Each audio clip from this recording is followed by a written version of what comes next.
The program is this morning on ITV. It's time now for the second talking point, where we'll be looking at crisis rocking some political party as a result of the party primaries. Of course, if you look at the Social Democratic Party, the SDP, the crisis wasn't as faction berate Oguntoye and Shehu Bam. And then, of course, if you look at Anambra State, the House of Assembly primaries, the leadership crisis also deepens there, preventing the House of Assembly to also participate in the primaries. And then in Imo State, of course, the PDP suspends primary as the crisis is, degenerating. Okay, to do this, I have with me Bola Abimbola. He's a development expert. Very good morning and welcome. Good morning. Pleasure to be here. Yeah, it is all about the process, the law, and the act. Yeah. You just can't go to poll without having a political party primary. That's right. Where those who are aspiring will now have to come together, and delegates will also come together and, elect one of the many aspirants that want to fly the flag of the party, of course, in the election. And so we have seen, pockets of crisis here and there. Let's get your view of how this is going. Well, for me, I think it's expected ordinarily.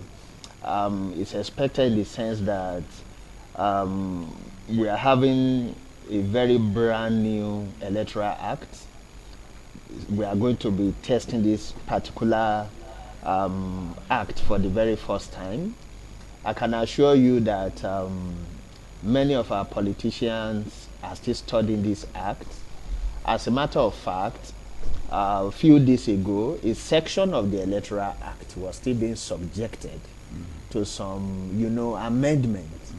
And that amendment, as we speak today, is also still a subject of contention, because some leading aspirants believe that if you amend a section of Electoral Act that already been signed by the president, so the onus is still on the president to sign the amended act, and as we speak this morning, president have not signed that amended part. So the status quo still remain as it were prior to when that section was amended. So I will say it's ordinarily expected in a situation where majority of our politicians are very desperate.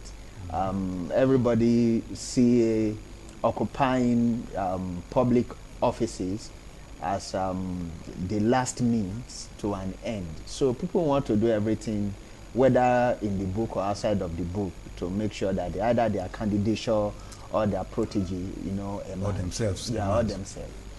Okay, Mr. Abimbola, when you look at this whole thing, does it look like the process is in a hurry? It appears we've never had this type. It is actually occasioned by the 2022 Electoral Act. Yes. Does it look like we're in a hurry? Unfortunately, I will say yes, but at the same time, no. But the biggest, thing for me here is that whatever that is happening now, whether we are in a hurry or we are not in a hurry, was actually avoidable.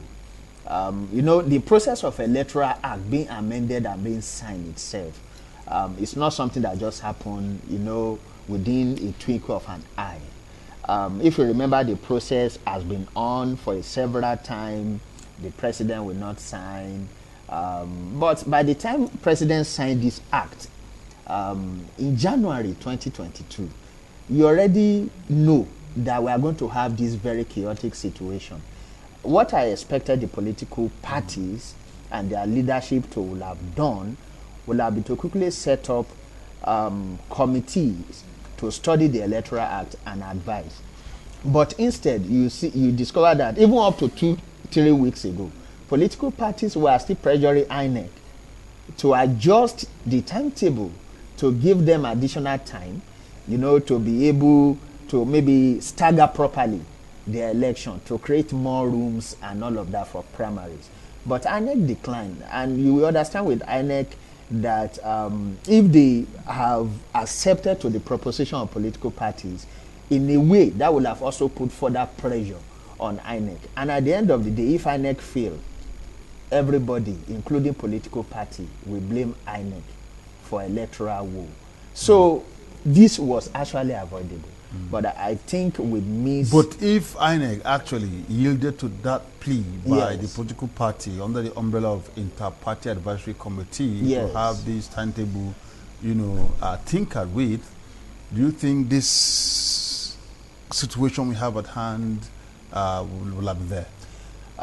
Maybe it wouldn't have been there, but the point is that it will have, in a way, also affect INEC in conducting the election, because INEC already released their timetable, and INEC timetable, if I don't know if you've seen it, is also very tight.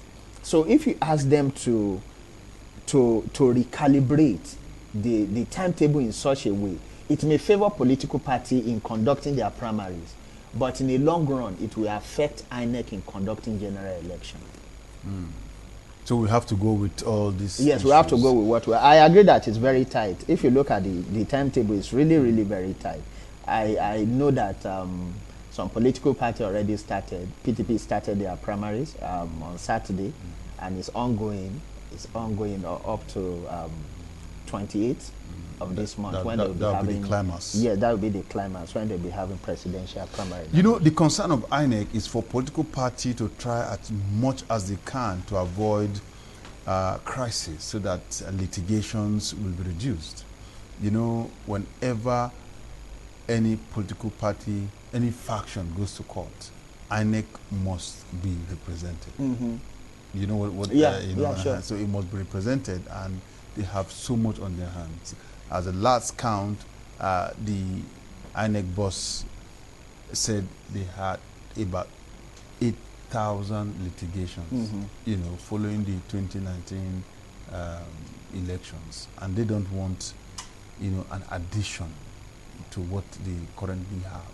So, what do you think can be done to actually, tackle this unnecessary crisis? Well, to even further complicate INEC work, you're also aware that every primary being conducted by political party, INEC must witness Yes. it. So it's also beyond going to court. That is why. That is why they are respondent. Yes. In almost all the exactly. litigations. Exactly. For me, I think the problem largely is not with INEC. The problem largely is actually with political parties. Political parties should organize themselves better, should put their house in order. They should, political party on their own, they should be more democratic in their processes of electing candidates. All right. So because if they are able to do so, and there's some people who are contesting now.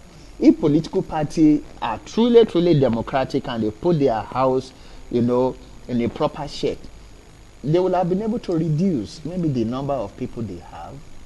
Moreover, we have an electoral act that even gives so much options to them, and that's why I talk about when the electoral act was passed, political party ought to have, because they know election is sacrosanct, whether you are prepared or not. When the date of election comes, it must hold. It's sacrosanct. So political party have all the goodie opportunity to put their house together, but perhaps maybe they just still wanted the status quo to remain. But unfortunately, the boss has moved. Well, the boss has moved. Some are trying to catch the boss. Some have, taking other means, use power bike to go and wait at the bus at the next junction. Some are already in the bus. Yeah, but irrespective of how it is, that crisis most time in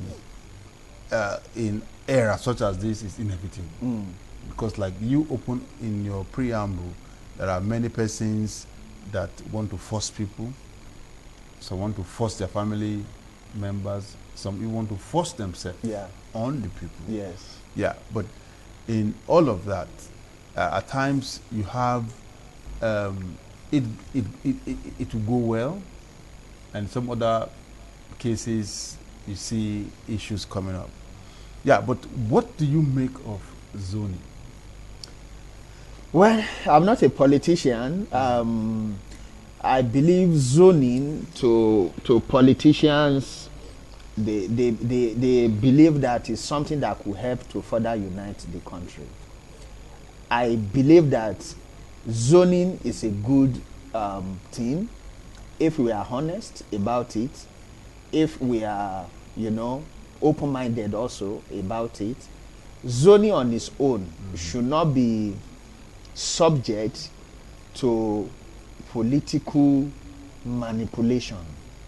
Zoning must be a subject that speaks to equity, fairness, and of course, it must be accountability. It must be accountable in nature. So, for some political party, prior to now, they've claimed that they have zoning in their constitution, but all of those has been subject to politics.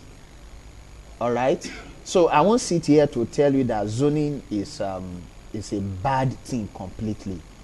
If it is fair, if it is equitable, and if it is not subject to manipulation. But more importantly, as a Nigerian, with the plethora of challenges we have today, I will say the right person should do the job. The right person should do. There are many right persons across the 6 geopolitical zones. Agree. Many of them. If you go to Northeast, they are telling you Professor Zulum should come. Mm-hmm. If you go to Northwest, they are telling you Tambuwal is the man. If you go to North Central, if you're not even careful, they say no. The youngest governor, Bello, should lead. So it is with every other region. But something that we have come to know, so to speak, because in '99 it was a product of zoning, where we have the two then major political parties, the APC and the PDP, had there was no APC. ANPP, APP, yeah, and PDP. Yeah, APP. Then later it became ANPP. Mm-hmm. APP and PDP all had their flag bearer from a particular region. From Southwest. Southwest. Yeah. Then in 2003, it was retained. Mm-hmm. In 2017, in 2007, we saw it this way. It came to the north. And even the PDP, that was a champion of zoning, had never had it like now, where they throw it open. Yeah. So where are we headed?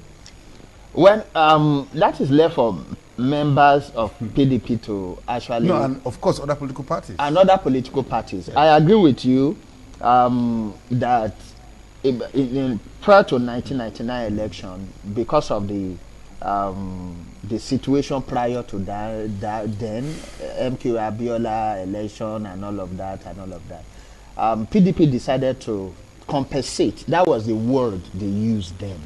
They decided to compensate the region that MKO came from. And when they brought in President Obasanjo, and after his 8 years, that's why I talk about justice. So it was ordinarily justifiable to say, okay, let another region, which is in this case North, come to also power. Have a feel of it. A feel of it. But beyond that, when late President Yaradua came on board, unfortunately, we lost him, as a president. And that changed the political calculation and equation. And President Jonathan came on board. And that was from another region. From another region. Yes. It's not as if it was still the same Southwest. Exactly. From another region. From South, not Southwest. But the way it was calculated then was not a matter of geopolitical zone.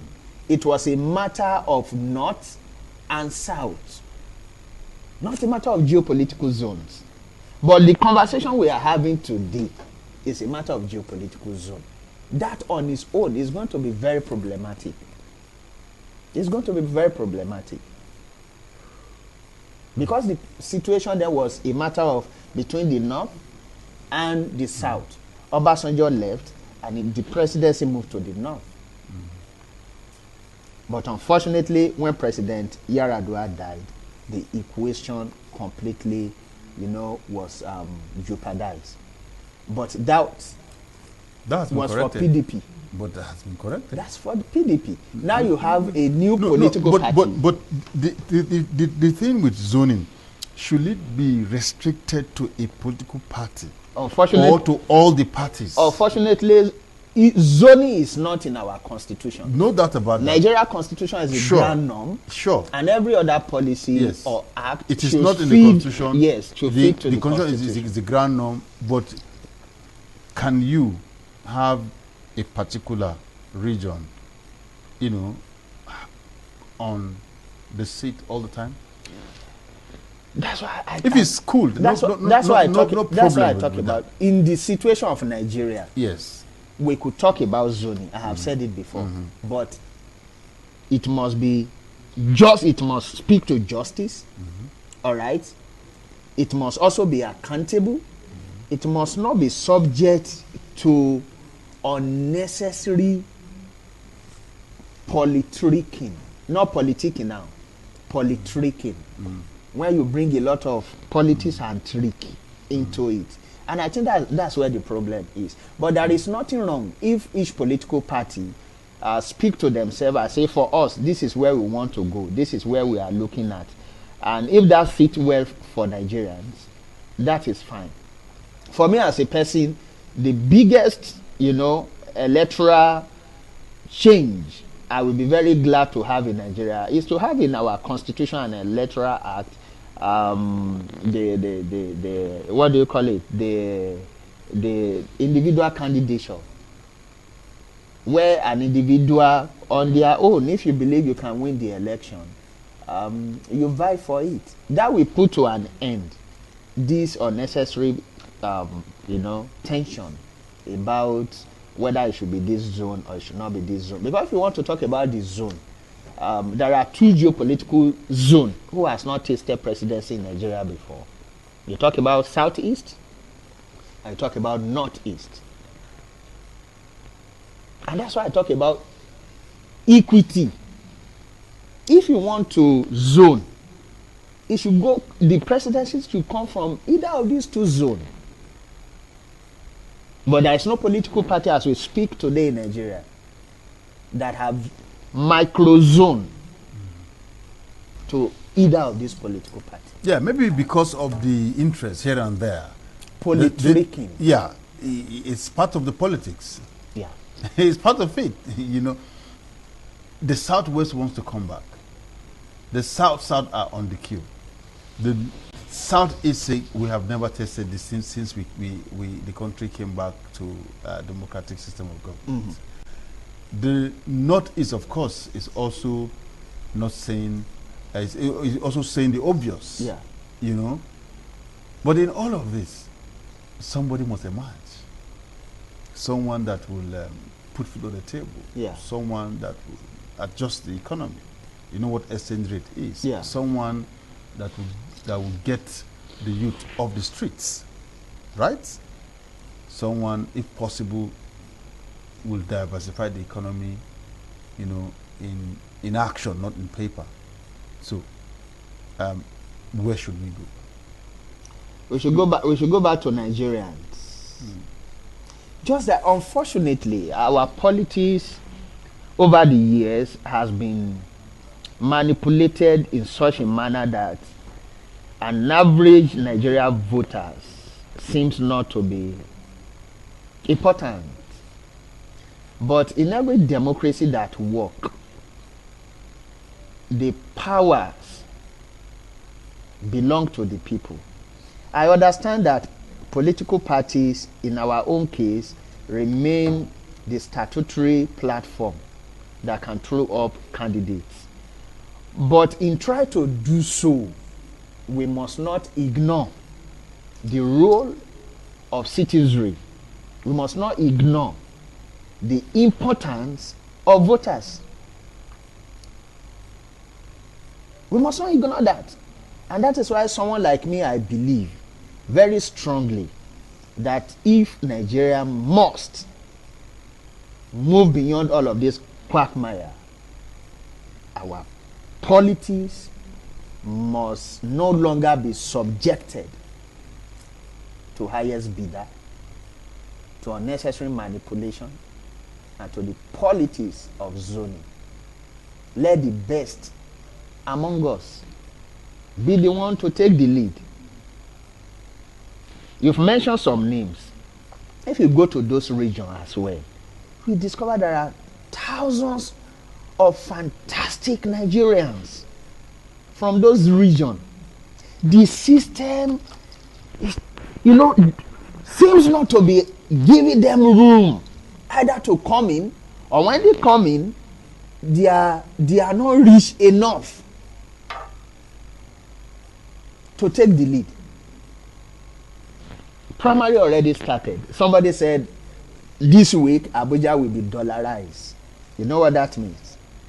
So if you are a good candidate and you have the pedigree, the integrity, the honesty, the intellect to turn situation around, you talk about economy, security, youth unemployment, agriculture, and such a candidate is not a money bag. And the process of our politics, the process that threw up candidates at the at the political party level, is not democratic. How do you want such a person to emerge? And that is why in Nigeria today you see us recycling leaders. Money bags. Recycling leaders. Even in a private institution, there is a number of years somebody will work now, and they will say your tenure has elapsed, you have to go. Even in government, there's a number of years you work. The government will say, oh, it's enough, you are tired, you need to go. So how come when it comes to our politics? And see, John Maxwell said something, that leadership is everything. The moment you are not getting it right at that level, forget it. Forget it. So, but can we ever come out of money politics? Politics itself is expensive, no doubt about it. But it is not every processes of training up candidates that should be monetized. It shouldn't be. It shouldn't be. You'll be shocked to know some of the delegates. Somebody said they are the most important Nigerians now. If you are a delegate, you are very important. For either APC or either any party, you are very important. The amount of money, they are being. So, would you recommend a piece of legislation be done, to criminalize buying delegates, especially during primary elections? Because these things are not even denied. They are not things that are done in secret anymore. No, you can't do it in secret, because even when you look at the political parties, to become a delegate, you also have to pay. Are you aware of that? Depending, because delegates have different level. If you are delegate at the state level, you have that will participate in electing party candidate at the state level. There's an amount of money it's not like you register with. I was even told by someone that to be a candidate at national level, some people are spending as much as 10 million naira just to be a candidate, to elect who will be just to be a delegate. A delegate, sorry, to be a delegate. Spend as much as 10 million just to be able to make it to Abuja. and be or anyway among the people who will vote and elect, who eventually emerge as candidates. Now, most candidates, especially in the two leading political parties, believe that the most important aspect of this electioneering for them is primaries. Because when you scale the primaries, don't worry, leave the rest.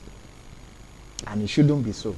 And that's why I said, in our calculation, in our political conversation and narratives, we must not play down the importance of Nigerian voters. All right. If you're just joining us, the program is This Morning on ITV, and we're looking at, of course, party primaries and the role of delegates. You know that when it comes to a time such as this, you have so many back and forth. Many persons want to be on the delegate list. We already have issues of some people already complaining that their names are not on the delegate list. I want to find out who are those complaining. They are money back themselves, Yes. complaining that their names are not on the delegate list, you know, to elect the party flag bearer for the presidential election. So, and we've had it, you know, in details to an extent with our guests here. But just before we go, let's get a final word from you. Well, my final word will be to speak to the delegates across all political parties, but most especially the two leading political parties, to know that at this stage of our development, they will be playing a key role in presenting to us those who will have no other choice, either to vote for or to vote against. That they should follow their conscience. That money is important, but money cannot solve every problem. Those problems money cannot solve, human being will do so. That they should not, be selfish in their decision, and they should think about the next generation of Nigerians. We should put an end to our suffering and pain, and they are in the position to give us the best of whatever aspirant their political party have, that they have options of voting for. Thank you, Mr. Abimbola, for your time with us on the program. Thank you so much. Right, we'll take a quick break. When we come back, the program This Morning ITV will continue.